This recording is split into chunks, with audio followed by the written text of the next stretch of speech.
You're welcome, Dr. Emezie. Good afternoon, ma'am. Good afternoon, sir. Two of them are actually sharing systems, so you can go ahead. So you may not see individuals, but you can go ahead. All right, ma'am, no problem.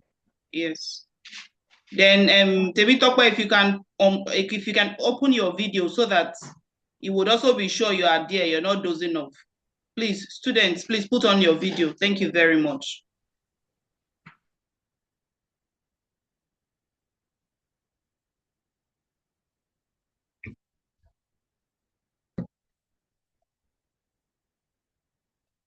All right, I think it's time for proper introduction before we proceed with the class. Hello,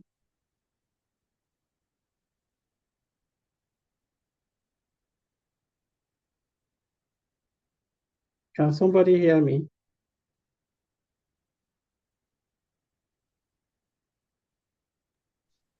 If you can hear him, please respond. I'm staying just to let you get settled and know the way it goes. Then I will excuse you. So the students, please, you can hear him respond. He wants you to have a mini introduction since this is the first lecture.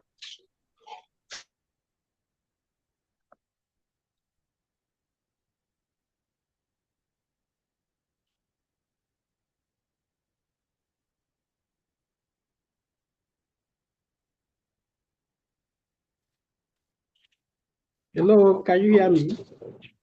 Yeah.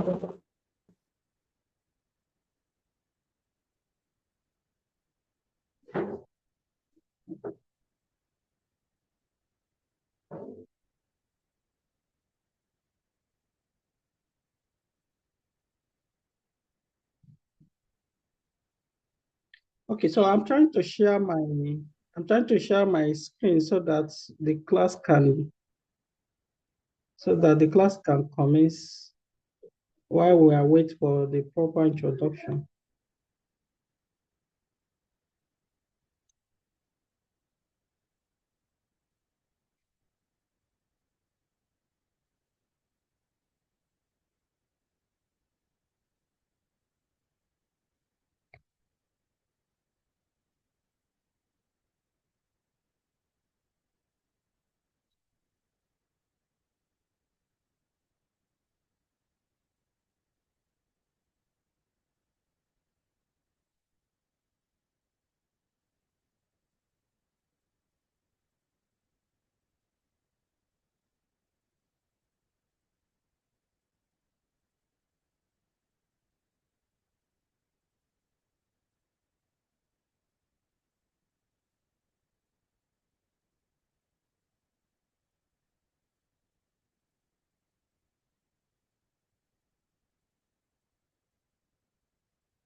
Yes, sir. Can you hear me? Yes, sir.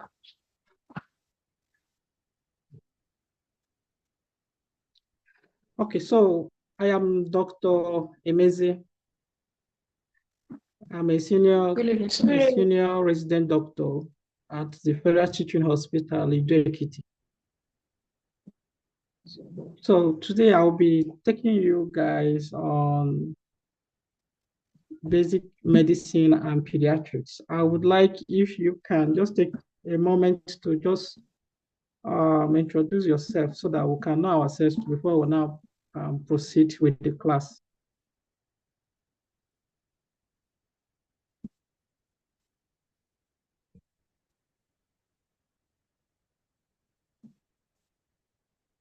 Okay, sir.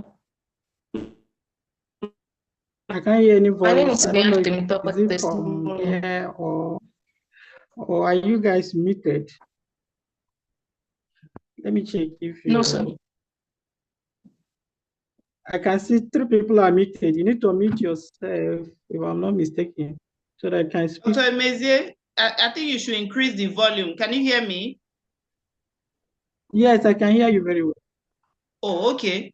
Because I was hearing them. I just wanted to at least be here to be sure, but increase your volume.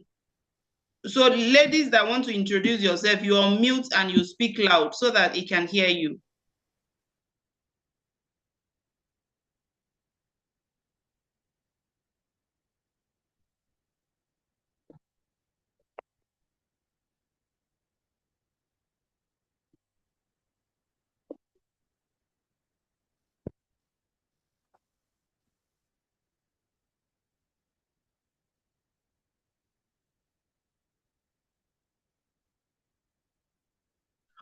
All right, so I can't really hear you guys. I can hear Dr. Mrs. very, very well and clearly, but then I can't hear anything from you guys. I guess it might be maybe network issues or something.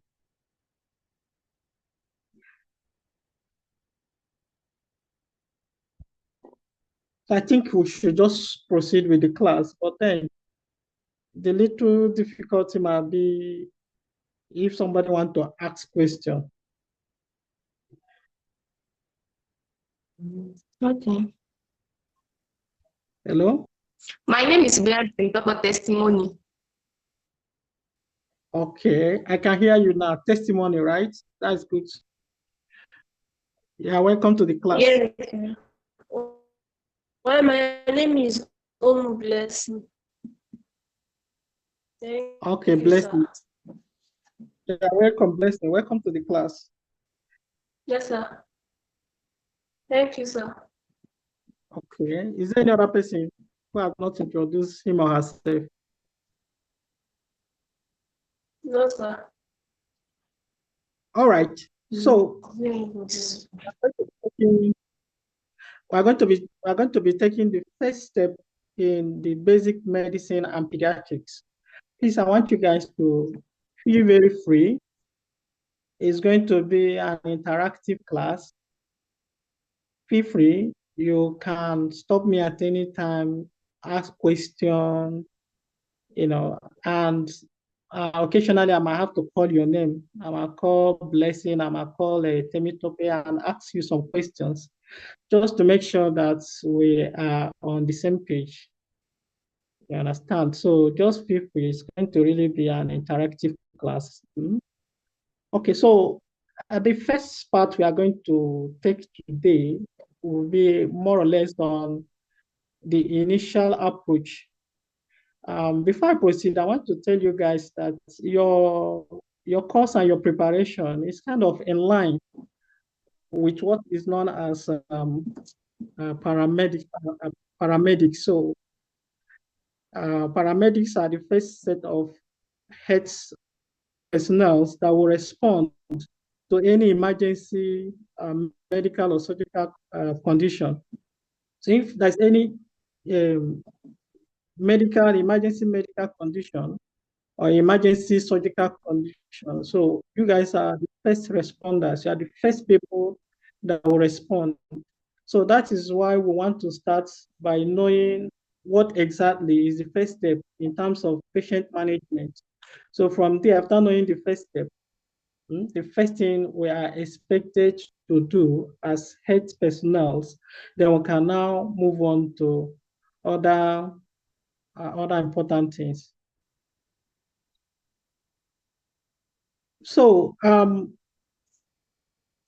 if if you guys want to maybe practice outside the country, maybe in the UK or any other part of the world, you would know with time you hear about people calling 911, those that have had emergency at home, maybe somebody collapsed at home, somebody suddenly lost consciousness, so the relative and people around will have to pick up phone and they will call 911 for US and for UK, I think 999. So when they call this group of people, as soon as they call, then the paramedics office are the first to respond. So they have to um, go in with ambulance. As soon as they go in with ambulance, they will go to the direction where the person has called, and they will start intervention immediately. So this more or less what this course is like, to prepare you to respond to these emergencies. So here in Nigeria, we might not really have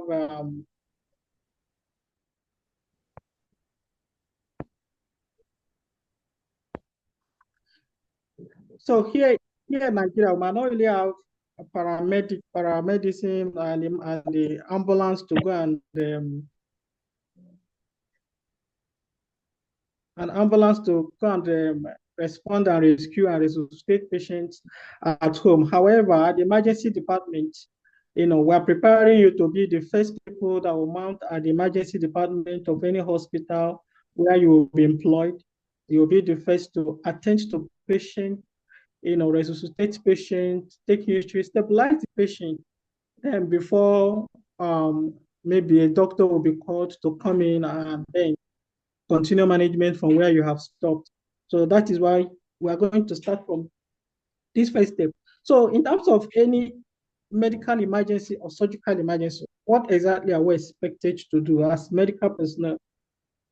So this is the approach. First of all, the first thing we are going to do is in any emergency situation, we are just going to take a brief history.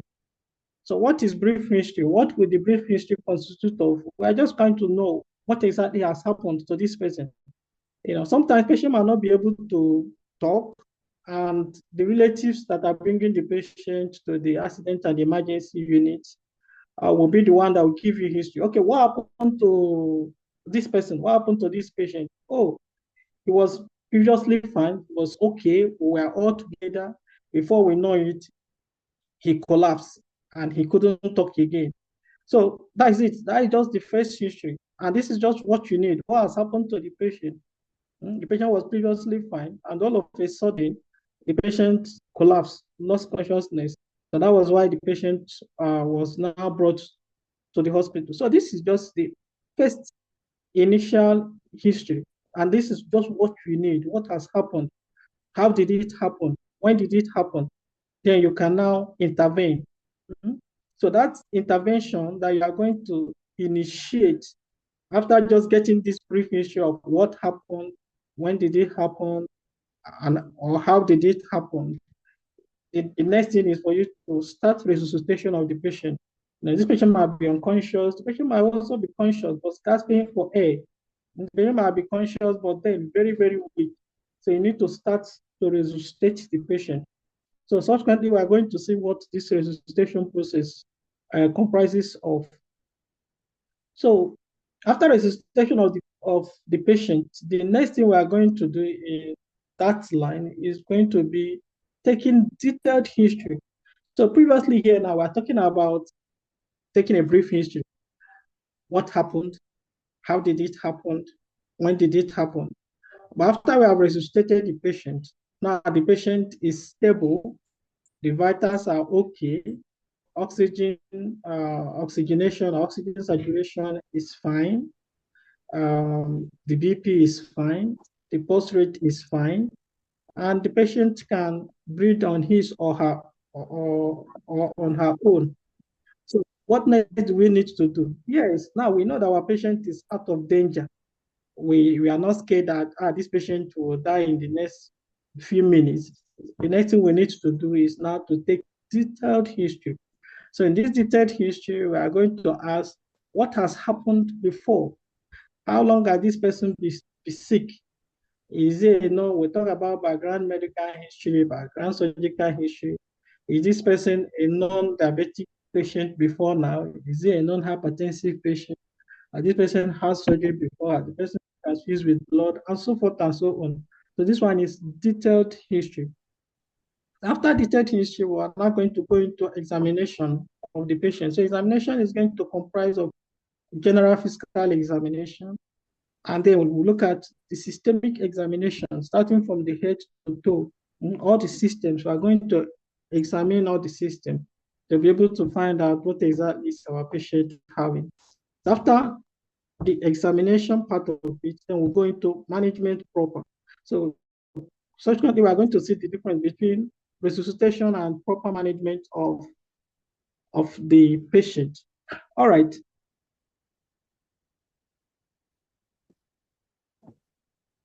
So I previously talked about this brief history, the brief history of the situation. And the history comprises of what happened. This is only what we need at this first time, at this point in time. We don't need anything more than what happened. When did it happen? Okay, he fainted 4 hours ago, or he fainted 10 hours ago, or he fainted 6 hours ago. That is when it happened. So the next question we are going to ask is, how did it happen? Was he quarreling with somebody? Did somebody hit him? So this is what we need at this point in time, just brief history. We don't want to know if the patient is a non-diabetes or non-hypertensive or has a background medical issue or has surgery or has blood transfusion. At this point in time, we might not need them at this point in time because we want to stabilize the patient first before spending time in taking a detailed history. So what does resuscitation, this resuscitation we're talking about, what does it comprises of? So just to make sure that I'm not having internet issue, I would want one of you to say hi so that I will be sure that we are hearing me clearly.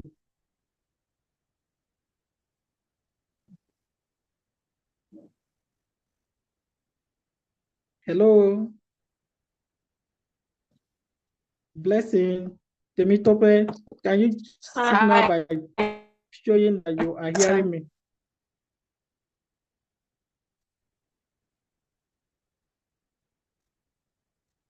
Hi. Hi.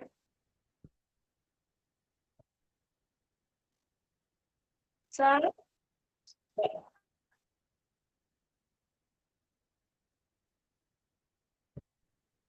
Can you unmute yourself and signal, or you can type using the chat box just to say you are hearing so that we can move on.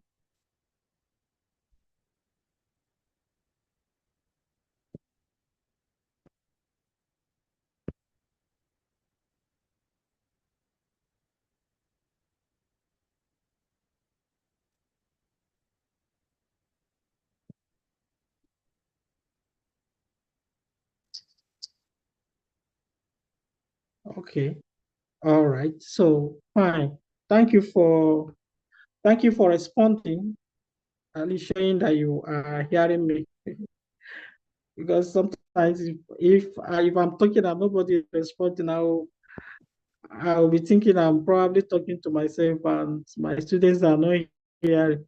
So that's why I just want to make sure that I can be heard. All right. So proceeding. So now I want to talk about the proper resuscitation of the patient.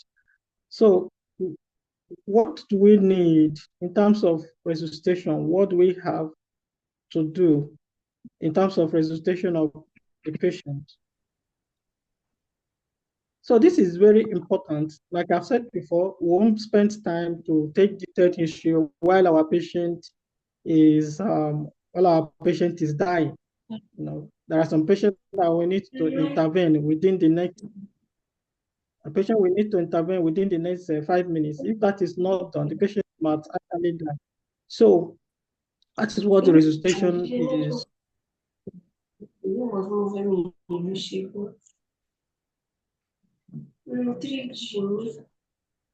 Please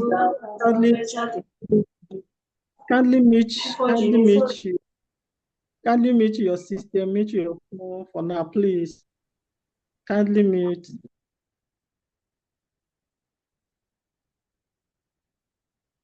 Thank you.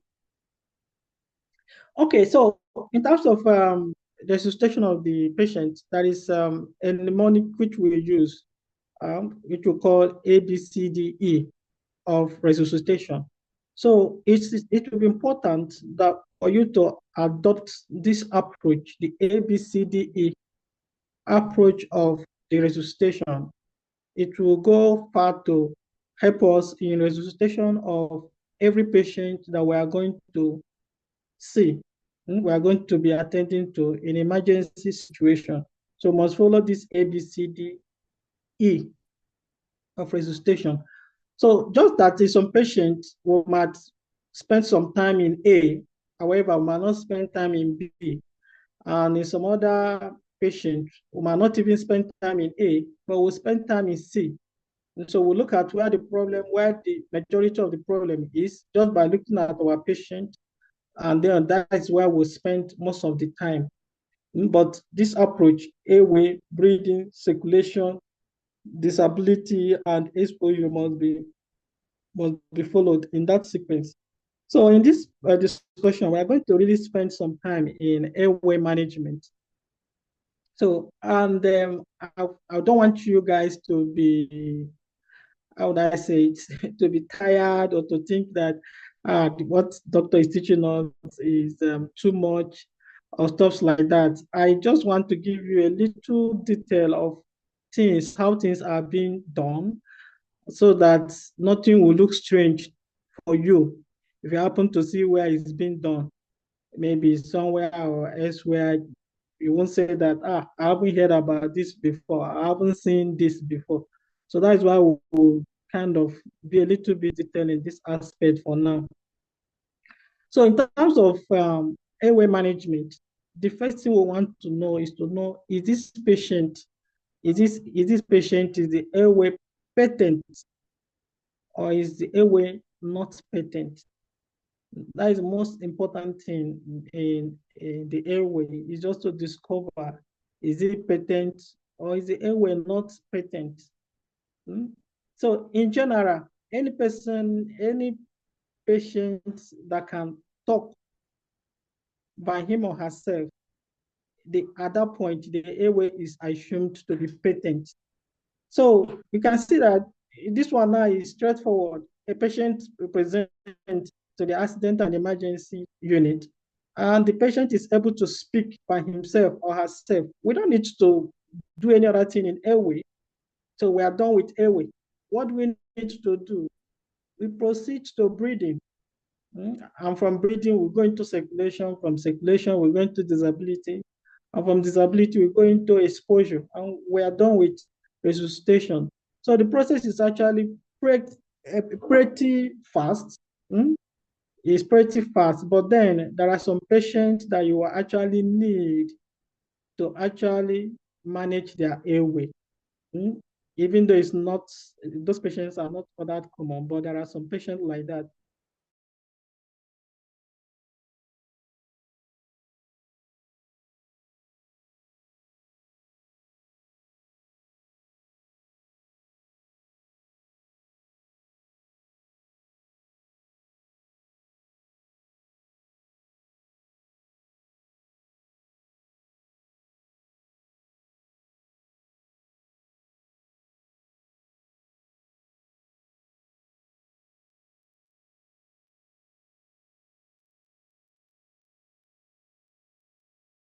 Sorry, since we had some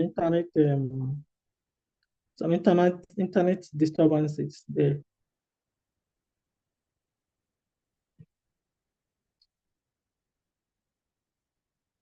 So if the patient is not talking, the patient is struggling, or the patient is unconscious, we must check the airway. Any patient that could not talk at all by him or herself, any patient that is struggling, a patient that is unconscious, we must check to make sure that the airway is patent. And if it's not patent, we need to work on the airway. All right, so here we have a slide that is just telling us those signs. That if we see these signs, is the signs that tells us that the airway is not patent. So we need to start to manage the airway. What are those signs? So a patient that is not able to breathe. Oh, thank you. Thank you for the question. What is airway? Airway is pretty straightforward. It simply means the conductive pathway of air, the process through which, or the pathway through which the air that carries the oxygen that we breathe in, the pathway which it takes from the outside of the body, travel down from the oropharyngeal pathway into the trachea, and from the trachea into the lungs, and carbon dioxide exchange will take place. So that pathway, or that track body, the air, the ambient, the air that we breathe from the environment enters through the nose and through the mouth, travel all the way through the oropharyngeal pathway, the pharynx, and from the pharynx enters into the trachea, and from the trachea into the bronchi, and from the bronchi into the lungs, where we have the alveoli. And then the exchange, oxygen will go into the blood, and from the blood, it will now move to other part of the body. And the carbon dioxide will now move out from tissues, enter into the blood. From the blood, it will now enter into the alveoli, and from the alveoli, it will now breathe it out through the same pathway, the same tract. So the tract consists of the nose, which connects to the outside, the mouth. We do not only breathe with the nose, we also breathe with the mouth. The mouth helps us in breathing, the nose helps us in breathing, the mouth helps us in breathing. So the air which contains the oxygen will travel from the nose and the mouth, enter into the pharynx.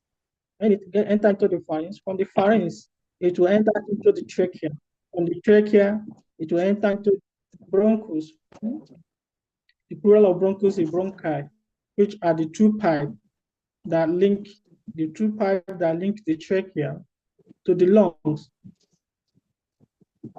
So start from the nose, the nose and the mouth. From the nose, the air which contains oxygen will enter into the pharynx. The layman term for pharynx is the throat. The layman term for the pharynx is the throat. So from that pharynx, which is the throat, it will enter the trachea. The layman term for trachea is the windpipe. Is the windpipe. So from the trachea to the windpipe, it will now enter into the bronchi. The bronchi is also the smaller part of the windpipe, which will now connect to the lungs. So this pathway from the nose and the mouth all the way down to the lungs, all the way down to the lungs is what we call the airway. The airway from the nose, mouth, all the way to the lungs. That is what we call the airway. So the airway can be obstructed at any point in this pathway. It can be obstructed, airway can be obstructed at the level of the nose, level of the mouth, the level of the pharynx, which is the throat, or the level of the trachea, which is the windpipe, also the level of the bronchi. So any of these pathways can be obstructed. So when it is obstructed, we say the airway is not patent. So if the airway is not patent, we need to work on it in order to open it up. So that's what we mean by airway. Okay. So we are talking about signs of airway compromise, the sign that this the airway is not patent. We said the first, if the patient is not able to breathe, we are saying the patient is not able to breathe, or the patient is breathing, but the breathing is noisy. The patient is breathing, the breathing is noisy. It's telling us that this airway is not patent at all. I have a patient that is unconscious. The patient is not conscious and the breathing is labored. All we mean labored is that the patient patient is kind of making extra effort to breathe in and breathe out. When a patient is making extra effort, you can see all the muscles on the rib will have to go down and come up forcefully before the patient can breathe. We say the breathing is labored breathing, like somebody who is doing extra work before the person can breathe. When nobody is supposed to do any additional work in order to breathe, it's very simple and you wouldn't even know that you are breathing. So another sign that airway might not be patent is a patient who is not having adequate chest rise. When a patient is breathing and the chest is not rising enough, if it's somebody that is heady and breathing, you look at that person while the person is lying on bed, you will see both the chest and abdomen moving up and down. So when that is not happening in a patient, it means that the airway might not be patent. Okay, so if you see a patient that is struggling, a patient is choking, commonly seen in patient with stroke, and they are feeding, they might aspirate while feeding, and you see them choking. So when you see this, is sign that airway might not be patent. The patient is restless. So a patient that is conscious, however, patient is in breathing difficulty. You can see if we have had opportunity to see a patient who is maybe having a heart failure, you see how breathless that person will be with serious difficulty in breathing. So it's a sign that the airway might not be patent. And that difficulty in breathing is as a result of accumulation of fluid on these pipes we have mentioned, the windpipe, which is the trachea, and the bronchi. So all these are signs that airway is not patent. So now, if we discover that the airway is not patent, what do we need to do? What is the first thing we need to do if the airway is not patent?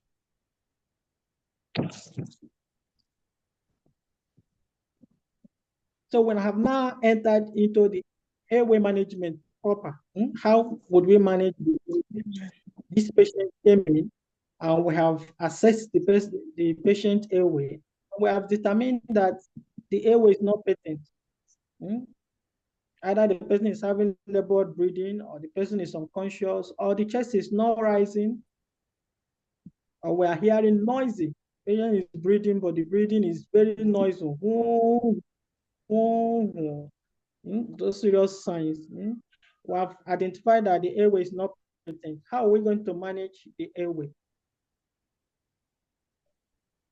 So the first thing you are going to do in terms of the airway management is what we'll call the head teeth and the chin lift.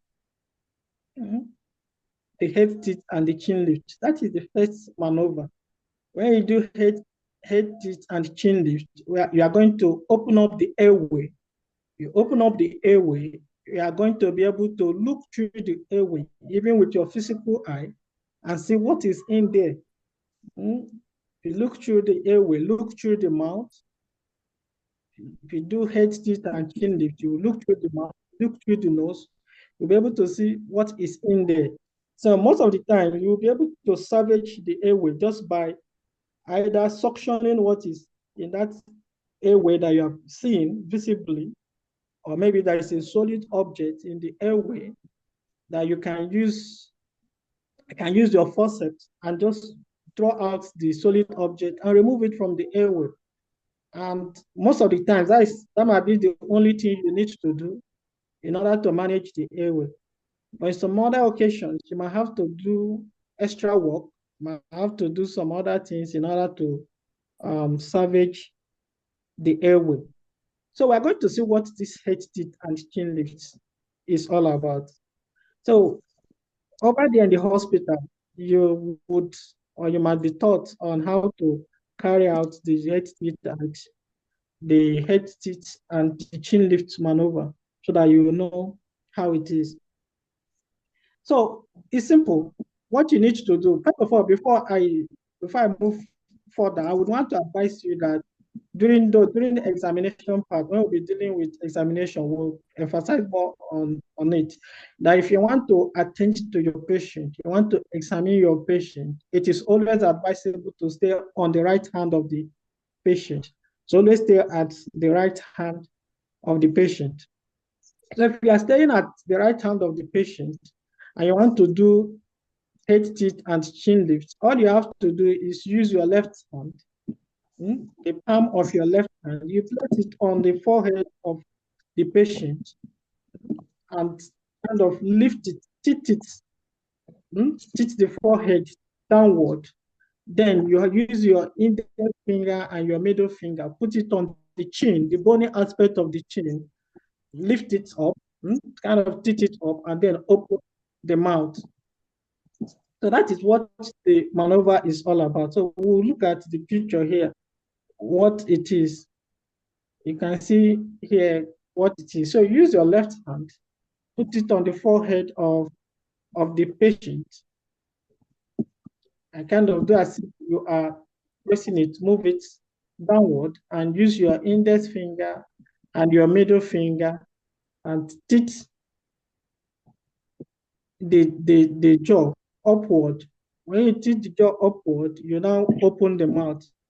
You open the mouth, you are going to be able to look through the mouth and see, we have any secretion there? Do we have any solid object there? What we have in there, so that we can be able to salvage the airway, we can be able to relieve the airway and make it patent. So you can remove, you can salvage the airway, as I've said before, simply by suctioning, using a suctioning machine, or you can use a forceps. Preferable the type of forceps that is called Maggi forceps. We'll see why this is preferable over other type of forceps. Now, this is an example of Maggi forceps, but you don't have to bother yourself. Why it is preferable is because it has a blunt end. So you can see here, it has a blunt end. So the essence of this blunt head is for, you don't want to use a sharp object that will injure the patient.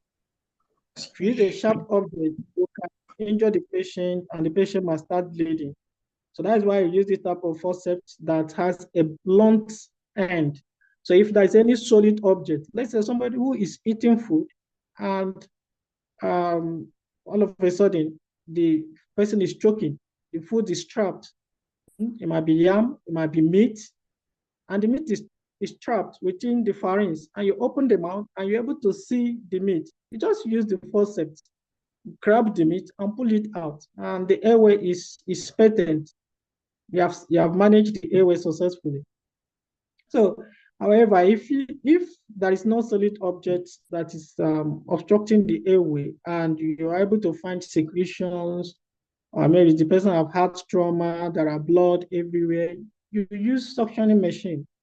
Every hospital, every accident and emergency unit has a suctioning machine. I just need to disconnect the suctioning machine, plug it, and use the tube, put it in the mouth, and you'll be able to suction out the airway, suction out all the secretion there, and make the airway patent. So here we'll talk about the tips for the suctioning tip.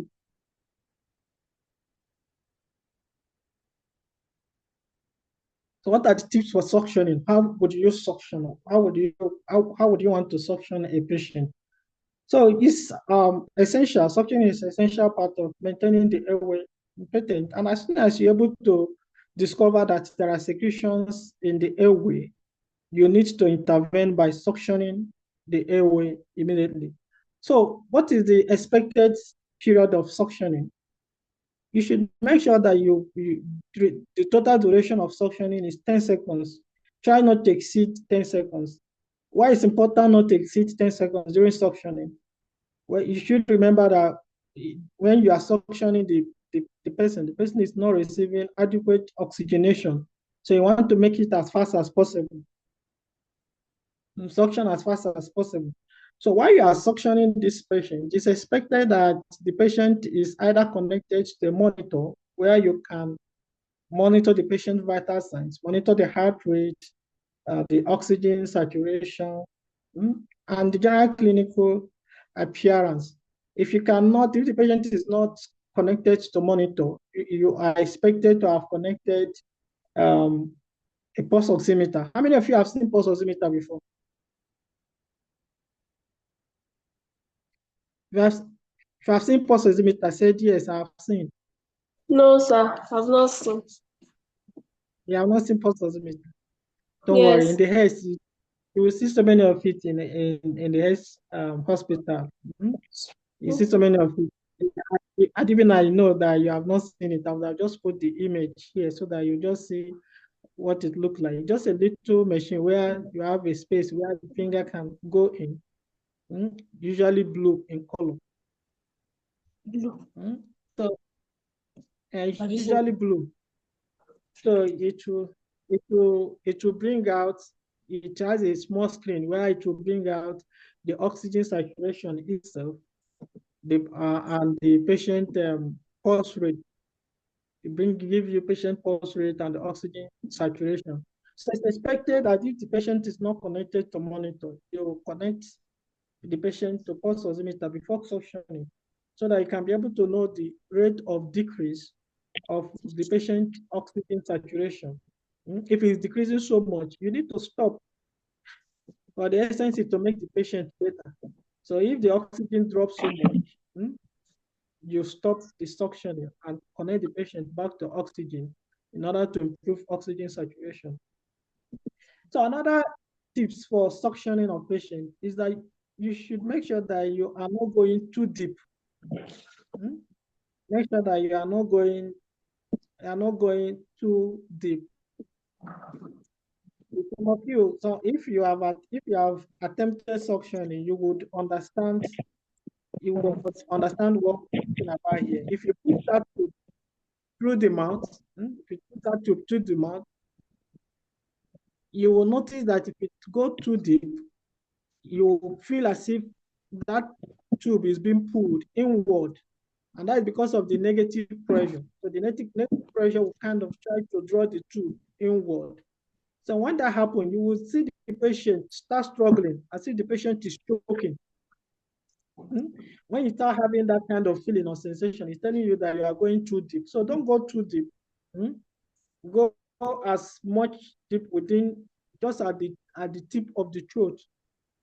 As soon as you get to that point, you start coming out, suctioning the patient as you are coming out. So just a little bit of advanced. So we're still in basic, but just a little bit of an advanced part of it is that a patient that is on intubation. I know you guys probably don't know what an intubation is, but I just put it here so that since we are talking about suction in general, intubation means to put a tube. You put a tube through the patient mouth, all the way from the mouth down to the trachea, the windpipe, so that we can deliver oxygen directly at the windpipe. So when we do that, we call that intubation. So it's a special procedure. It's an advanced level. So, but what we're saying here is that if you are suctioning a patient who is intubated, who is on endotracheal intubation, you should make sure that the instrument you are using is sterile enough, because you don't want to introduce bacteria and viruses from the outside of the body down to the lungs, which will now cause infection for the patient. So sterilize the equipment, make sure that you use methylated spirit and other sterilizing liquids to clean it very well before you introduce it into the trachea. So another principle of suctioning is the fact that before you try to suction a patient, you should make sure that you oxygenate the patient. Give the patient adequate oxygen. Give the patient adequate oxygen. Use your pulse oximeter to check. Make sure that the patient oxygen before you start suctioning is at least 98%. So give hyperoxygen. If the patient was previously on 4 liters per minute, give the patient up to 8 liters so that the oxygen level will rise before you now start to suction. So if you are seeing some abnormality in the vital signs, if the patient if the SpO2 has dropped significantly to less than 94, or the patient is becoming cyanotic, you are looking at the patient is now bluish. I'm looking at the patient is now bluish. You need to stop. You need to stop the suctioning. Stop the suctioning and give the patient oxygen.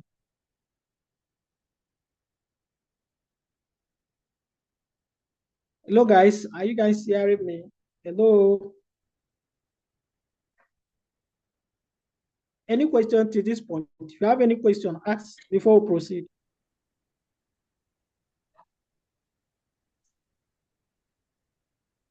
You can type. You can also speak.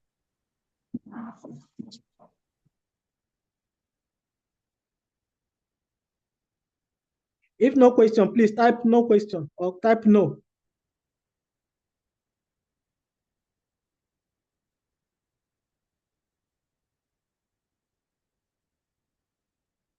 If no question, type no.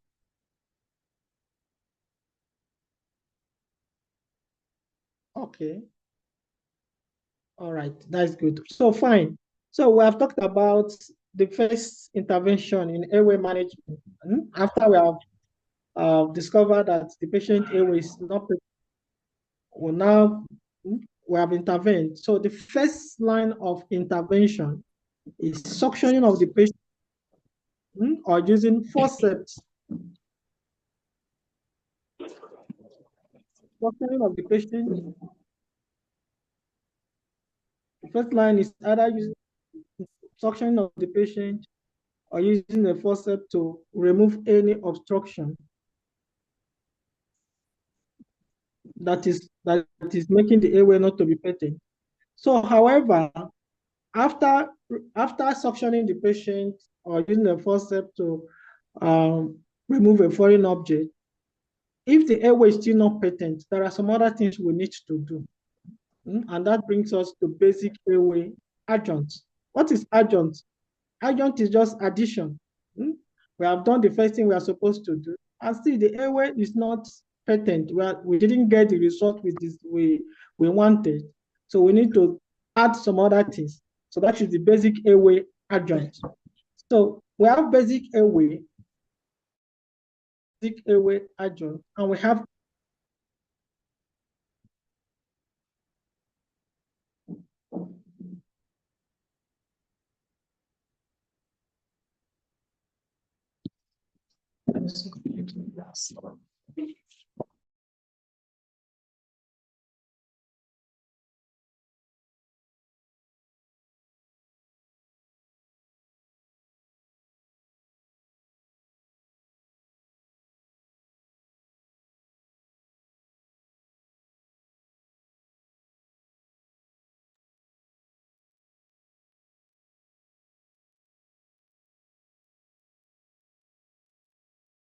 okay. So basic airway adjuncts are objects, usually plastics, plastics in the form of pipe that we put in the airway through the nose or through the mouth just to maintain the airway patent. They are plastic objects. We insert them in the nose or in the mouth so that we can keep the airway patent. So there are two forms of basic airway adjuncts. So we have the one we call oropharyngeal airway, and we have the nasopharyngeal airway. You guys also shouldn't worry. Don't worry about this. They are in health specialist hospital. So when you go to health specialist hospital, or if you're in health specialist hospital, they will bring it out and they will show you what they are. The oropharyngeal airway and the nasopharyngeal airway. They are just basic things that will insert either in the nose or in the mouth in order to keep the airway patent. So let me show you the picture of what we're talking about. Then we can come back. We can come back and continue with the other things we need to do. So this an example of oropharyngeal airway. You can see the image here, oropharyngeal airway. And here we have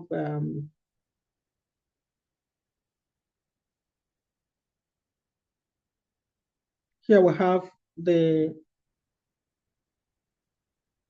nasopharyngeal airway. And see the difference between oropharyngeal airway and nasopharyngeal airway. The nasopharyngeal airway is completely round. It's completely round and less curved, while the oropharyngeal airway is curved.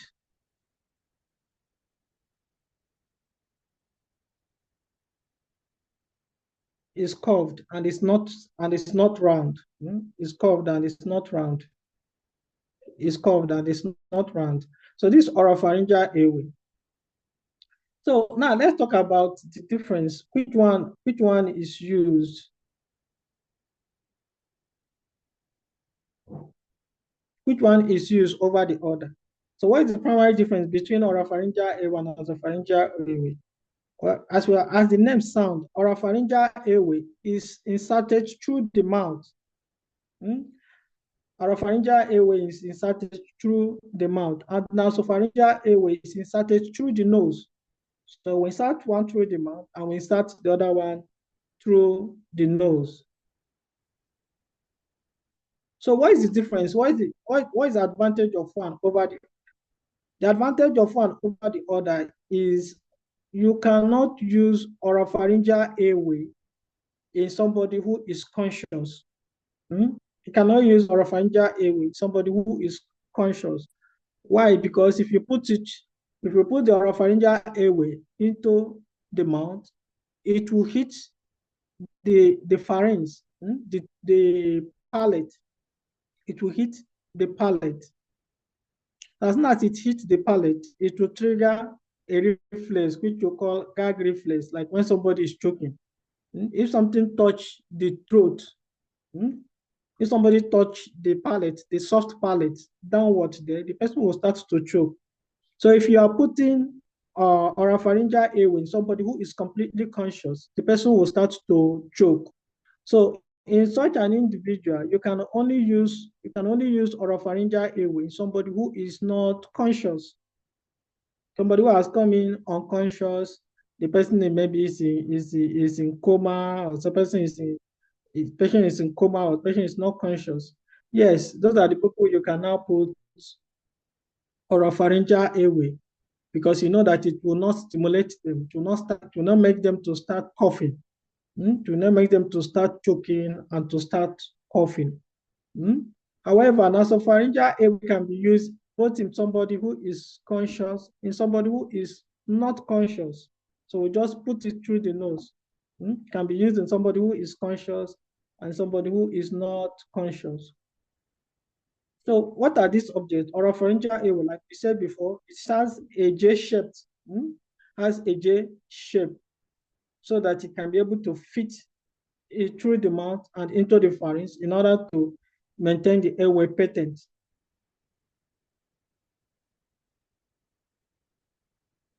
So what are the indications for this?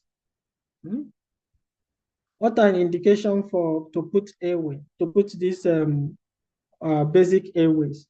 The indication to put the basic airway is somebody who has obstruction of the airway by either the muzzle or the tongue. In some people that have neurologic disorders, their muzzle become floppy. What do you mean by floppy? Their muzzle becomes soft. Instead of the muzzle being contracted in what we know as tonic contraction, the muzzle becomes soft. So when that muzzle of the pharynx becomes soft, the muzzle will now kind of fall down and close up the airway. And in such an individual, the tongue, especially people who are not conscious, the tongue can also fall back and then obstruct the pharynx, which is the throat. The tongue will fall back and obstruct the pharynx, which is the throat. So those are the indication of putting this basic airway. It's either the muscle has become floppy, that is now obstructing the airway, or the tongue is falling backward, obstructing the airway, or in people who have edema. We have some people who have, so we'll talk about respiratory tract infection subsequently. Maybe as we go on, we'll talk about respiratory tract infection. But some people might have some respiratory tract infection, and when they have that respiratory tract infection, they will have edema, swelling around the throat, swelling around the throat, swelling around the pharynx, and those swelling will make those tissue to obstruct the airway. In those an individual will put this basic airway in order to keep the airway patent. Hello, Dr. Meze. So how do we... Hello, Dr. Meze. Yes, yes, I just want to be sure that they are still following, that they are not exhausted. Maybe you ask them whether you should continue or we should stop now, then we continue tomorrow, because they've been here since 8, so that they're not dozing while listening to the lecture. Okay, guys, please, you can respond so that we'll know what the next thing to do. Respond by you can drop a message for yes or no. Yes, we continue. No, we stop now. Like somebody has a question, please. I can see a hand raised up.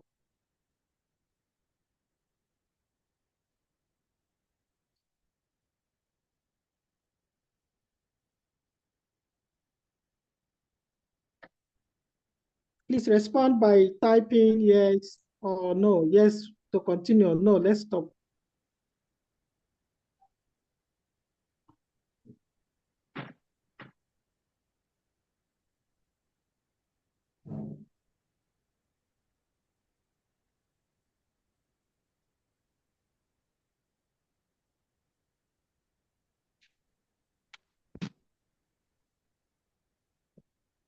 Okay, Mezie, maybe you round up with this last subtopic, because I took a lecture before yours and some of them were already tired. They may be scared about indicating their preference. So maybe you can just round up with the last subtopic, then we continue tomorrow.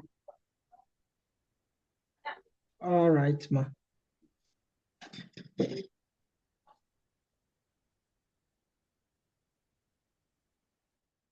Okay, so just to round up with the just basic airway, so that we'll call it a day. How do we insert this oropharyngeal airway? Okay, so the step of inserting oropharyngeal airway are straightforward. The first thing we'll do is just to clean. We'll clear the mouth by suctioning. We suction any secretion within the mouth or any blood within the mouth. We suction them out. Then we have to look for appropriate size of the oropharyngeal airway. As too large of a size can cause a problem, and too small can also cause a problem by obstructing the airway more instead of opening the airway up. So how do we choose the appropriate size of the airway? The basic airway, oropharyngeal airway. To choose the appropriate size of the oropharyngeal airway, we have to measure. So we'll bring, like I said before, you will see a lot of these things at a specialist hospital. So we'll bring the oropharyngeal airway. We'll measure it from the mouth of the patient to the earlobe. So measure from the mouth of the patient to the earlobe. If the length extends from the mouth to the earlobe, it means that that is an appropriate size for that patient. So now we insert the oropharyngeal airway. How do we insert it? We insert it by making sure that the curved end enters through the mouth. The curved end will be facing the brain. It's facing towards the brain or the teeth. So when we insert it, when we go as deep as possible, then we'll now have to rotate the oropharyngeal airway in an anti-clockwise direction, just as we're seeing in this picture. So the curved end will have to face the teeth or the brain. So when we go deeper, then we'll have to rotate it anti-clockwise direction to fit in very well and seal the patient's mouth. So that is how we insert the oropharyngeal airway. Out of the nasopharyngeal airway. So as we have seen the picture of nasopharyngeal airway before, is also a plastic tube which will insert through the nose. It will enter into the pharynx to maintain the airway. So as I've said before, this can be used both in conscious and unconscious individuals. So unlike the oropharyngeal airway, for us to insert the nasopharyngeal airway, we'll have to lubricate. We'll have to lubricate the nasopharyngeal airway with a water-soluble lubricant, just as we would do with NG2. Some of you guys that have seen where nasogastric tube is placed before, it's just similar methods that is being used. Lubricate this tube. We lubricate the tube. We lubricate the tube and then insert it. So we should make sure that we don't push the tube. We don't force it. If we try one nose and it's not patent, we couldn't go in easily into one nose. We have to bring it out and try the other nose. Without forcing it.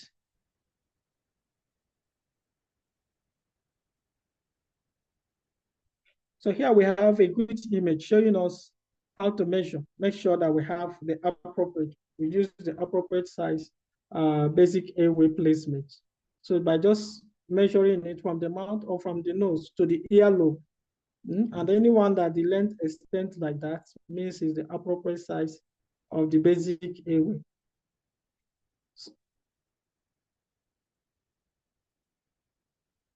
So as I've said before, we don't force it, just put it.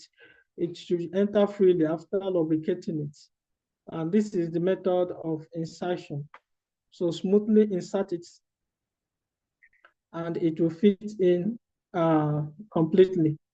And this is an example of an inserted nasopharyngeal airway, as you will see in this picture. So these other ones, I just put them here. It's advanced airway adjunct. It's higher. So it's not for class, it's beyond the scope of this class. But I've just put the image here so that at your own convenient time, you can go over it and have an idea so that you see it anywhere. It won't be anything strange or something you have not ever heard before.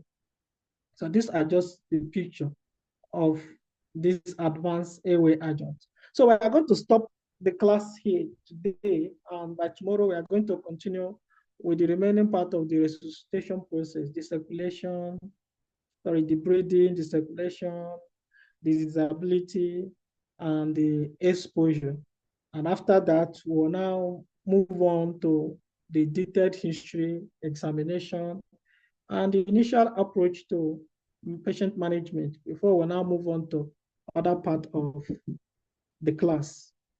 So, time for question. If you have any question before we call it a day.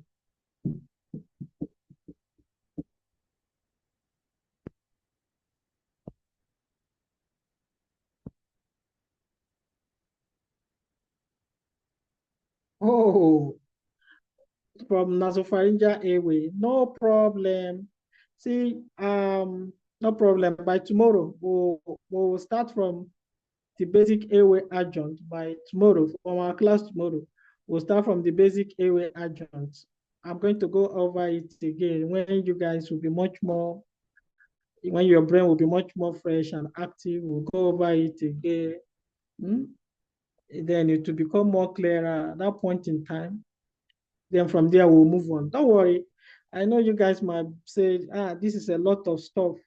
Yeah, the airway is the longest part of this presentation. By the time we go into breathing and circulation, those ones are now much more easy and very short topic. So I'm going to go over this basic airway adjunct tomorrow, from the indication and the process of insertion and other things. So don't worry about this one. We'll rehearse it tomorrow before we move on. So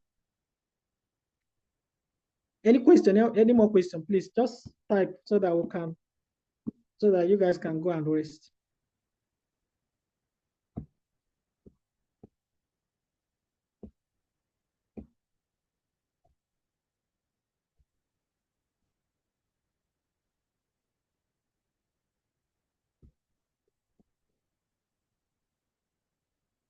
Any topic?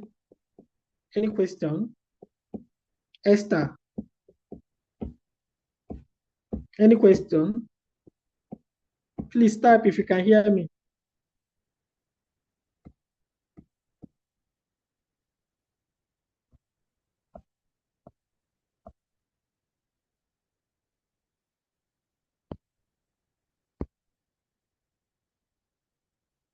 Okay, no problem. That's good. So we'll end the class here today. Like I've said before, we'll go over the basic airway adjuncts tomorrow. But tomorrow it will become much more clear when we go over it. All right. So good night, guys. See you tomorrow, 5 p.m.